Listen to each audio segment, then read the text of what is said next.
শুনবেন সংবাদ শিরোনাম। লাকসামে বিএনপির মনোনয়ন বঞ্চিত সামিরা আজিমের গণসংযোগ। সাতক্ষীরা 3-এ বিএনপির মনোনয়ন ঘিরে দ্বন্দ্ব, কাজী আলাউদ্দিনকে প্রার্থী করায় ক্ষুব্ধ। 10ম গ্রেড সহ 3 দফা দাবিতে প্রাথমিক বিদ্যালয়ের শিক্ষকদের কর্মবিরতি। সারা দেশে 65,000-এর বেশি শিক্ষা হামলা, ভাঙচুর আর হানাহানিতে আতঙ্কের জনপদ এখন কুষ্টিয়ার কুমারখালী। 4 জেলার চরাঞ্চলে যৌথ বাহিনীর অভিযান, উদ্ধার দেশি বিদেশি। আসসালামু আলাইকুম। এতক্ষণ শুনছিলেন সংবাদ শিরোনাম, এখন শুনবেন বিস্তারিত।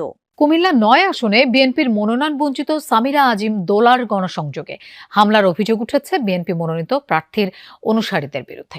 এতে দোলা সহ অন্তত 10 জন আহত হয়েছেন। দুপুরে লাকসামের কান্দিরপাড় এলাকায় এই ঘটনা ঘটে। স্থানীয়রা জানায়, সামিরা আজিম দোলা গাড়িবহর নিয়ে কান্দিরপাড় ইউনিয়নে গণসংযোগ করছিলেন।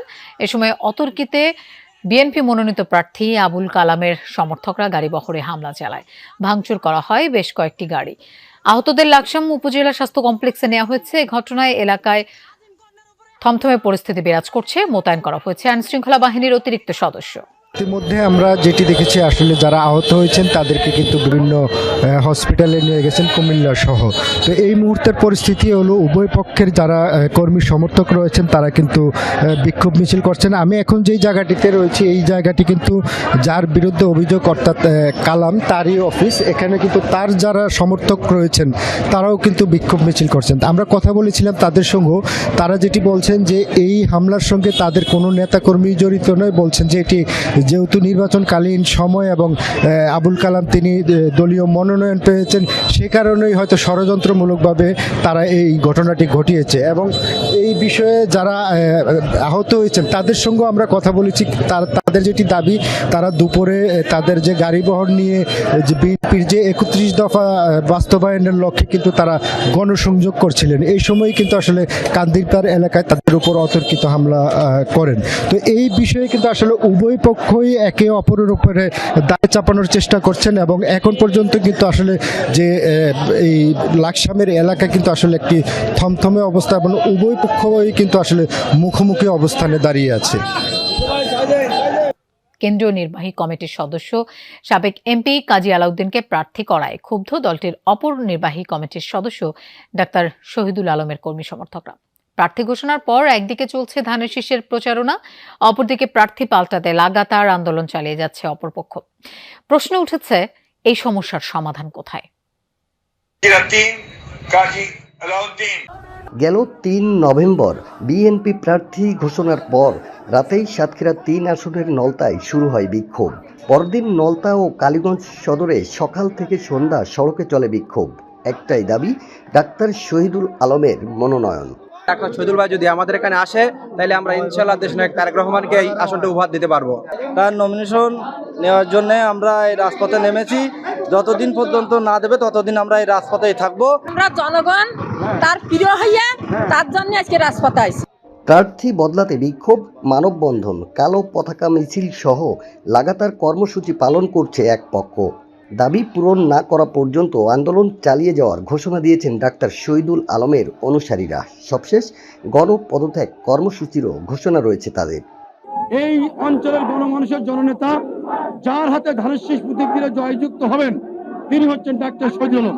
সুস্থ তদন্তের মাধ্যমে ডাক্তার শহীদুল আলম এখানে মনোনয়ন পাবেন। সেক্ষেত্রে যদি আমরা না পাই, আমাদের যে পূর্ব কর্মসূচি সেই হিসেবে হয়তো আমরা গণহারে পদত্যাগ করতে পারি। 6 নভেম্বর ছিল দুপক্ষের পাল্টাপাল্টি কর্মসূচি। এক পাশে কালো পতাকা নিয়ে বিক্ষোভ, অন্য পাশে ধানের শীষকে বিজয়ী করতে গণমিছিল। এতে দেখা দেয় উত্তেজনা, মাঝখানে অবস্থান নেয় পুলিশ। মনোনয়নপ্রাপ্ত ও মনোনয়ন বঞ্চিত 2 হেভিওয়েট নেতার কাছে প্রশ্ন ছিল, এই পরিস্থিতির সমাধান কি? ভাই ডক্টর শহীদুল আলম সাহেব নির্বাহী কমিটির সদস্য, আমি প্রাক্তন এমপি, আবার জাতীয় নির্বাহী কমিটির সদস্য। আমাদের সাথে সম্পর্ক খুবই ভালো। বিচ্ছিন্নভাবে কিছু কর্মী না বুঝে রাজনৈতিক ব্যাপারে তাদের জ্ঞানের অভাবের কারণে হয়তো বিচ্ছিন্ন কিছু করেছে। এটা 8ম গ্রেডে বেতন সহ 3 দফা দাবিতে সারা দেশে অনির্দিষ্টকালের জন্য কর্মবিরতি পালন করছেন সরকারি প্রাথমিক বিদ্যালয়ের সহকারী শিক্ষকরা। তবে কর্মসূচি ঘিরে স্কুল ভেদে ভিন্ন ভিন্ন চিত্র দেখা গেছে। বেশিরভাগ স্কুলে পাঠদান বন্ধ থাকলেও কোথাও কোথাও ক্লাস নিয়েছেন শিক্ষকরা। প্রাথমিক সহকারী শিক্ষক সংগঠন ঐক্য পরিষদের ডাকে এই কর্মসূচি পালিত হচ্ছে। ৩ দফা দাবিতে অনির্দিষ্টকালের কর্মবিরতিতে সরকারি প্রাথমিক বিদ্যালয়ের শিক্ষকরা। শনিবার রাজধানীতে শিক্ষকদের কর্মসূচিতে পুলিশি বাধার প্রতিবাদে কর্মবিরতির ঘোষণা করে শিক্ষকদের 4টি সংগঠনের সমন্বয়ে গঠিত মোর্চা প্রাথমিক শিক্ষক দাবি বাস্তবায়ন পরিষদ। সহকারী শিক্ষকদের 10ম গ্রেডে বেতন প্রদান, উচ্চতর গ্রেডের জটিলতার স্থায়ী সমাধান এবং শতভাগ বিভাগীয় পদোন্নতির নিশ্চয়তা চান কর্মরতরা। প্রাথমিক শিক্ষা অধিদপ্তরের তথ্যমতে দেশে সরকারি প্রাথমিক বিদ্যালয় 65,567টি। এসব বিদ্যালয়ে কর্মরত প্রায় 3,84,000 শিক্ষক। জাতীয় বেতন স্কেলের 13তম গ্রেডে বেতন পান তারা। সম্প্রতি সহকারী শিক্ষকদের বেতন গ্রেড 11তম করার দাবিতে আন্দোলন করেছিলেন, তবে সেখান থেকে সরে এসেছেন তারা। যেখানে আমার জীবন অন্ধকারে নিমজ্জিত, আমি কি করে তাকে উন্নত জীবনের জন্য উদ্বুদ্ধ করব, আপনি আমাকে জবাব দিন। আমাদেরকে 3য় শ্রেণীর কর্মচারী হিসেবে ট্রিট করা হয়, তো সেটা আমাদের মধ্যে এক ধরনের হীনমন্যতা কাজ করে। স্কুলগুলোতে শিক্ষার্থীরা উপস্থিত হলেও ক্লাস নেননি শিক্ষকরা। দাবি বাস্তবায়ন না হওয়া পর্যন্ত কর্মবিরতি চালিয়ে যাওয়ার ঘোষণা দিয়েছেন। আমরা বারবারই অবহেলিত হচ্ছি। আমরা আমাদের যে ন্যায্য পাওনা অন্যান্য সরকারি অন্যান্য ডিপার্টমেন্টের সাথে যে আমাদের যে বৈষম্য, এই আমাদের বেতন বৈষম্য, আমাদের মর্যাদার বৈষম্য, এই বৈষম্যগুলো দূর করার জন্য আমাদের এই আন্দোলন। যদি সরকারের পক্ষ থেকে এই দাবিগুলি মেনে নেওয়া না হয় তাহলে এই কর্মবিরতি চলবে আমাদের। দেশে প্রাথমিকের শিক্ষার্থী 1,06,00,000-এর বেশি। পাঠদান কার্যক্রম বন্ধ থাকায় উদ্বেগ জানিয়েছেন অভিভাবকরা। আমাদের স্যারেরা যদি না পড়ায় না শিখায় তাহলে আমরা কিভাবে? সন্ত্রাসীদের ধরতে অভিযান চালিয়েছে যৌথ বাহিনী। রাজশাহী রেঞ্জ ডিআইজি মোহাম্মদ শাহজাহান জানান, অভিযান ফার্স্ট লাইটে কাকুন সহ 11টি বাহিনীর মোট 68 জনকে গ্রেফতার করা হয়েছে। এর মধ্যে রাজশাহীতে 14 জন, নাটোরে 20, পাবনায় 24 এবং কুষ্টিয়ায় 10 জন গ্রেফতার হয়েছে। এ সময় তাদের কাছ থেকে 10টি আগ্নেয়াস্ত্র, গুলি, বিপুল পরিমাণ দেশীয় অস্ত্র, মাদক উদ্ধার করা হয়েছে। গত 27 অক্টোবর চরে ফসল কাটাকে কেন্দ্র করে কাকুন বাহিনীর গুলিতে 3 কৃষক নিহত হন। এ ঘটনায় আজ ভোর থেকে তাদের ধরতে অভিযান শুরু হয়, চলে দুপুর পর্যন্ত। যোগদান পুলিশ, র্যাব ও এপিবিএন এর 1200 সদস্য।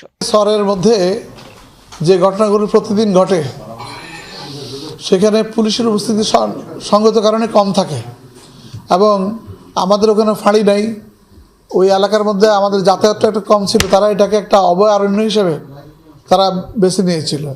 তো শেরপুরের নালিতাবাড়ি সীমান্ত এলাকা থেকে 1000 টাকার 21টি জাল নোট সহ একজনকে আটক করেছে পুলিশ। গতরাতে সীমান্তের আমবাগান এলাকা থেকে তাকে আটক করা হয়। পুলিশ জানায়, গোপন সংবাদের ভিত্তিতে অভিযান পরিচালনা করে মেহেদী হাসানকে আটক করা হয়। তবে এ সময় তার সাথে থাকা 2 সহযোগী পালিয়ে যায়। পরে মেহেদীর দেহ তল্লাশি করে 1000 টাকা মূল্যের 21টি জাল নোট জব্দ করা হয়। নোটগুলো এতটাই নিখুঁত যে খালি চোখে নকল হিসেবে শনাক্ত করা কঠিন।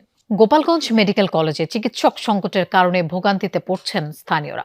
হাসপাতালটিতে 18টি বিভাগ চালুর কথা থাকলেও মাত্র 3টি ওয়ার্ড দিয়ে কোনো রকমে চলছে কার্যক্রম। বিশেষজ্ঞ চিকিৎসকের জায়গায় সেবা দিচ্ছেন মেডিকেল অফিসাররা। এছাড়া